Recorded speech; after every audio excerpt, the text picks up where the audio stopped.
Olá, sejam muito bem-vindos a mais uma aula do curso de Linguagem de Programação Específica para IA.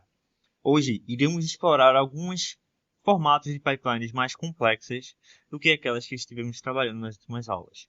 O primeiro aspecto de complexidade que iremos explorar é a adição de saídas a um pipeline. Eu tenho aqui o nosso exemplo de gradiente, o qual foi utilizado para a maioria das aulas de scheduling. E aqui dentro, nós temos aquela computação que vimos antes, mas agora temos um parâmetro aqui que controla se eu quero ou não prover ao usuário a saída de orientação do gradiente. Nós estamos agora dando ao usuário a versão linearizada da magnitude do gradiente, mas podemos dar a orientação do gradiente, que nada mais é que o arco tangente da divisão entre o gradiente na vertical e o gradiente na horizontal.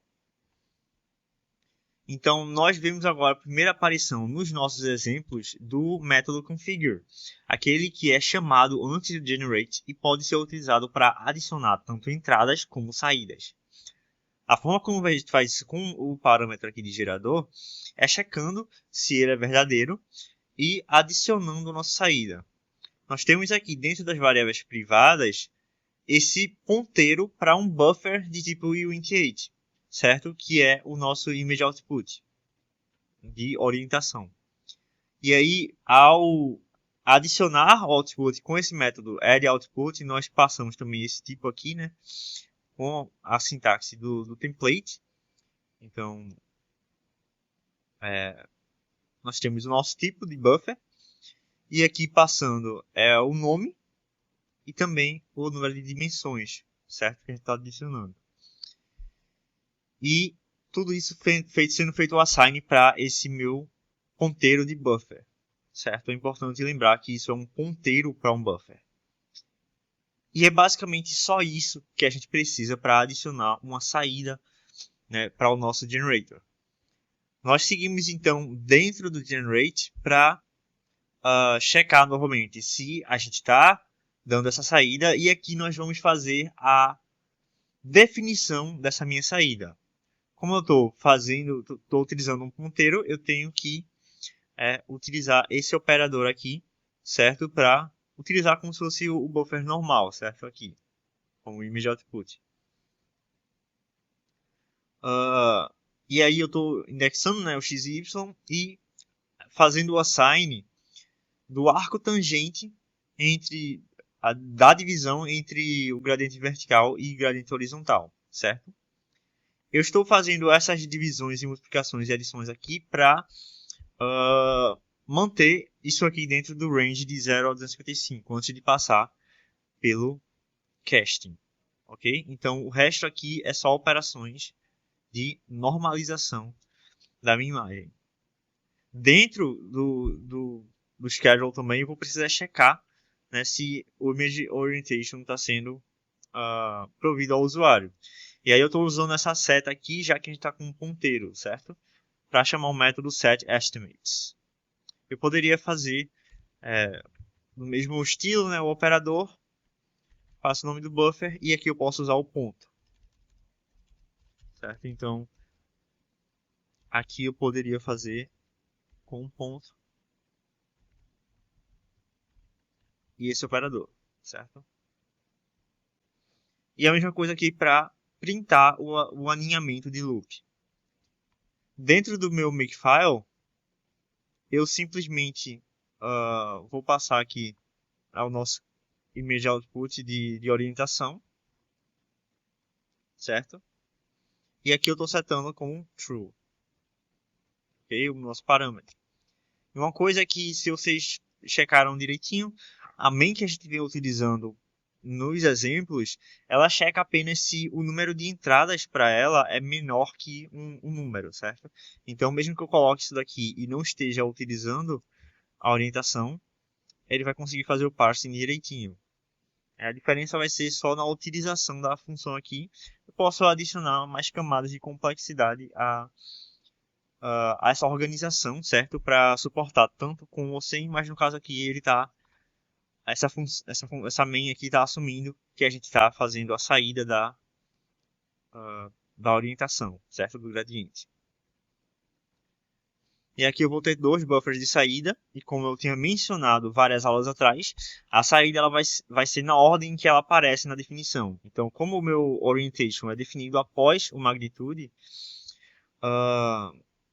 ele vai vir depois aqui na ordem das saídas, certo? E no fim eu só salvo essa orientação junto com a magnitude. Nós podemos então rodar esse exemplo.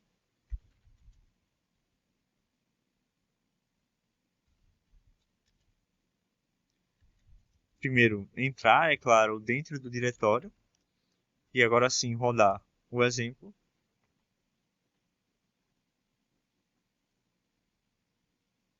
Nós vemos aqui que ele detectou realmente que nós estamos utilizando o Image Orientation, já que printou o alinhamento dele. E aqui nós temos as nossas duas saídas, a magnitude da minha imagem, né, linearizada, e a orientação do gradiente, né? É uma imagem bem interessante, isso daqui é um efeito bem legal, certo? Vocês podem utilizar, por exemplo, o espaço de cor HSV, né, colocando essa orientação com o canal H, e aí você tem uma imagem colorida, né, dessa orientação, né? Pode ser uma visualização interessante para fazer como exercício. E esse foi o primeiro dos nossos exemplos de pipelines complexas com Relay. Nós temos agora o nosso segundo exemplo, né, que é outro padrão bem interessante de se aprender a utilizar no Relay, que é a questão das funções iterativas, certo? Nesse exemplo, nós temos a transformada de distância, em que o objetivo é que, dado uma imagem binária, você obtenha uma medida de distância em relação ao que seria o centro daquele objeto, certo? Que está sendo representado por pixels brancos. Então, eu vou ter aqui nas minhas entradas algumas imagens que eu posso utilizar. No caso, eu posso simplesmente linearizar também, que é o que eu estou fazendo nesse exemplo, para poder utilizar qualquer imagem, certo? No nosso generator aqui, nós temos primeiro um boundary condition, certo? Que eu estou utilizando um constant exterior aqui, seguido de uma conversão para grayscale, certo? Então vamos ter imagem colorida, podendo ser, que vão estar sendo convertidas para grayscale e depois feita uma linearização. Então qualquer valor acima de 0,25, né, tá entre 0 e 1, esse image gray, ele vai ser colocado como 1, e qualquer valor abaixo disso vai ser colocado como 0, certo? Nós temos uma imagem binária aqui então. E aqui é onde começa o processo de geração, né, da minha transformada em distância. Para que a gente faça essa transformada, eu vou primeiro gerar para que possamos observar o resultado e aí possamos explicar também como funciona essa transformação. A compilação demorou um pouquinho, já que é uma pipeline iterativa, certo? E nós temos aqui o nosso resultado de tempo. Está rodando em um tempo decente até para um pipeline iterativo. É claro que nós temos imagens relativamente pequenas também sendo utilizadas. Certo? Então eu tenho aqui essa imagem com linhas horizontais, em que eu faço a linearização e seguir aplico essa transformada de distância. E se eu der zoom aqui nessa minha imagem, nós vamos ver que os pixels eles vão decaindo em intensidade quando se afastam do centro desse objeto, certo? Então, no início, eu tenho essa parte mais exterior aqui, por exemplo. Ele tem o valor de 1, certo? Que é a nossa imagem linearizada. Quando eu faço a erosão com um kernel 3x3, eu reduzo as dimensões desse objeto em um pixel só. Então, eu adiciono essa imagem reduzida à minha outra imagem, certo? Antiga, para obter essa segunda camada aqui. E aí eu faço de novo uma erosão, que vai diminuir novamente um pixel, e adiciono ao resultado antigo, certo? Obtendo essa terceira camada aqui e por aí vai. Ok? Então, a partir desse processo, nós conseguimos... eu posso passar outra imagem de entrada. Vamos ver aqui a imagem de círculos. Então,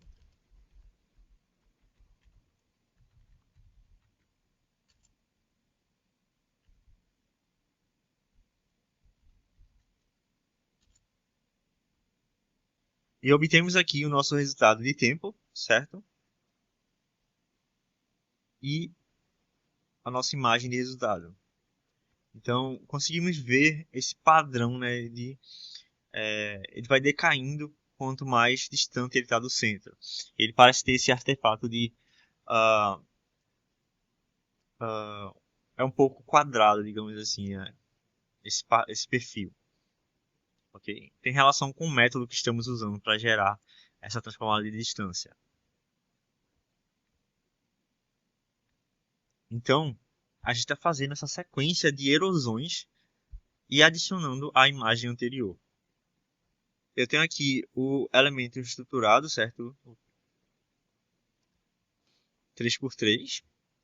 E aí eu eu inicializo dois funks, dois buffers basicamente, em que um vai conter a função erodida atual e o outro nossa versão para saída, certo? A imagem que vai ser colocada na saída. E aí eu utilizo um for loop dentro do Relide. Eu tenho um número fixo de iterações, já que o Relide ele não suporta recursão sem limites.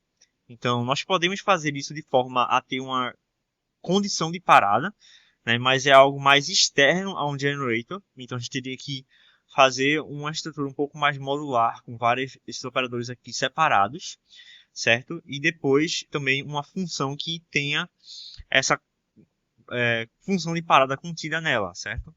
Para checar, por exemplo, se a soma do número de pixels, a soma dos todos os pixels, certo? Dos valores dos pixels, é igual a zero, o que indica que não podemos fazer mais erosões e não precisamos fazer mais erosões. Mas no caso aqui, eu estou fazendo algo com um número fixo de erosões, certo? Vai depender da imagem, pode ser que não funcione. Mas para as imagens desse tamanho que tenho aqui nas minhas entradas, 50 iterações deve funcionar, certo? E aí eu instancio aqui uma func aqui com eu posso utilizar uma variável assim, já que a gente está dentro do contexto desse for, então não vai dar problemas de tipo a nomeação, mas o nome do reline, o nome string, né, que a gente passa para o reline, eu estou adicionando esse izinho aqui que é o de iterações, para que o reline diferencie isso, né, internamente. Então, quando a gente gerar, por exemplo, um statement file, coisa do tipo, pode ser visto essa nomeação diferente.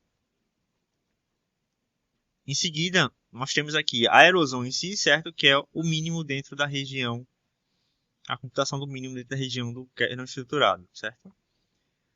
Eu faço o assign da nova erosão, certo? E eu adiciono a minha auxiliar aqui, né, o valor da erosão, certo? E no final eu só faço um casting para int32 antes de colocar na imagem de saída. E é isso.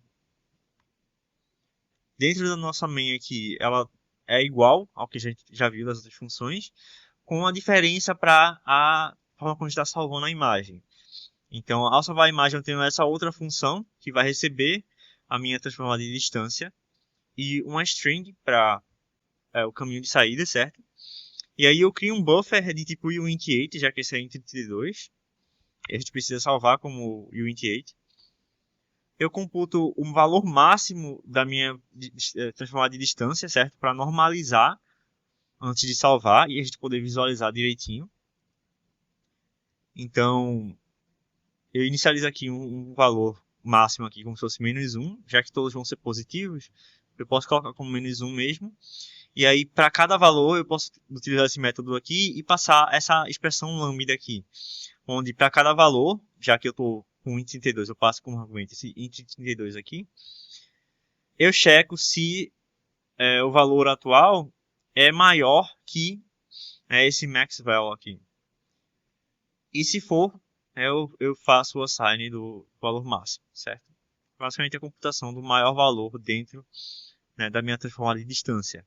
Seguinte a isso, eu itero por cada elemento, né, ao invés de por cada valor, eu estou iterando por cada elemento. Então aqui tem que ser as coordenadas, ao invés do intensidade de pixel, certo?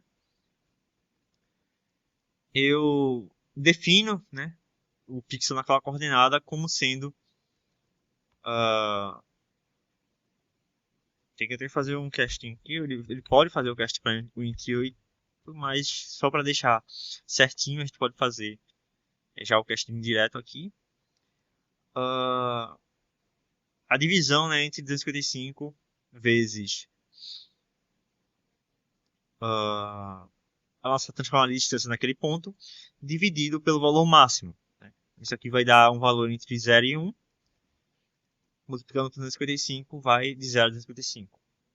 E por final, nós salvamos normalmente, né, com a função de salvar imagens do Relied Image I/O. Então, apesar de ser um pouco mais complexo, né, e talvez até não tão intuitivo quanto a forma como a gente fazia com outro tipo de funções, ainda assim é bem simples implementar essas funções interativas e Relied, certo?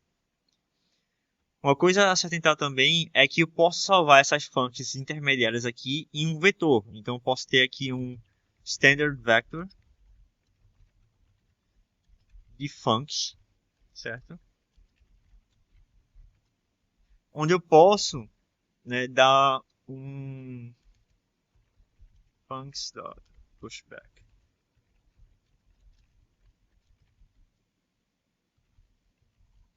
E salvar essas funções intermediárias. Por exemplo, eu posso fazer o scheduling. Então, poderia, por exemplo, iterar aqui por mesma iteração, certo? Posso iterar assim e indexar o meu vetor de funções, certo? Funcs